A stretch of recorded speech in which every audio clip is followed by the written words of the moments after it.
brought to you by Silver Pumps and Motors. Top quality और consistent performance के लिए सिर्फ सिल्वर पंप्स नाम याद रखना. నేషనల్ అవార్డ్స్ విషయంలో అభిమానులు హ్యాపీగానే ఉన్నారా? వచ్చిన అవార్డులతో వాళ్ళు నిజంగా హ్యాపీగా ఉన్నారా? హ్యాపీ అయితే సోషల్ మీడియాలో ఈ వార్ ఎందుకు జరుగుతోంది? అవార్డులతో బాగా హట్ అయిన వాళ్ళెవరు? బెస్ట్ యాక్టర్ విషయంలోనే రచ్చంతా జరుగుతుందా? షారుఖ్ ఖాన్కి ఇవ్వడమే వాళ్ళకి నచ్చట్లేదా? అసలేంటి ఈ అవార్డ్స్ రచ్చ? చూద్దాం ఎక్స్క్లూజివ్గా. నేషనల్ అవార్డుల విషయంలో జాతీయ స్థాయిలో చర్చ జరుగుతుంది. తెలుగు వరకు ఎవరూ బయటపడట్లేదు కానీ నార్త్ లో మాత్రం ఈ అవార్డులపై చాలా పెద్ద చర్చ జరుగుతుంది.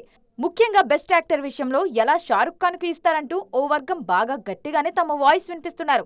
మళ్లీ విక్రాంత్ మెస్సీ విషయంలో ఆ వాయిస్ వినిపించట్లేదు. జాతీయ ఉత్తమ నటిగా రాణి ముఖర్జీ ఎంపికయ్యారు. మిస్సెస్ చటర్జీ వర్సెస్ నార్వేలో ఆమె నటన అద్భుతంగా ఉందని, రాణికి బెస్ట్ యాక్ట్రెస్ ఇవ్వడంలో నో కంప్లైంట్స్ అంటున్నారు. కానీ స్వదేశ్, చెక్ దే ఇండియా లాంటి సినిమాల్లో షారుఖ్ అద్భుతంగా నటించినా అప్పుడు వదిలేసి జవాన్ లాంటి కమర్షియల్ సినిమాకు బెస్ట్ యాక్టర్ ఇవ్వడమేంటనేది మెయిన్ కంప్లైంట్. మలయాళ ఇండస్ట్రీ కూడా ఈసారి నేషనల్ అవార్డుల విషయంలో కాస్త అసంతృప్తిగానే ఉంది. ముఖ్యంగా ఆడు జీవితం, ది గోట్ లైఫ్ సినిమాలో పృథ్వీరాజ్ సుకుమారన్ చేసిన కెరీర్ బెస్ట్ పర్ఫార్మెన్స్ ను కనీసం కన్సిడర్ చేయకపోవడంపై విమర్శల వర్షం కురుస్తుంది.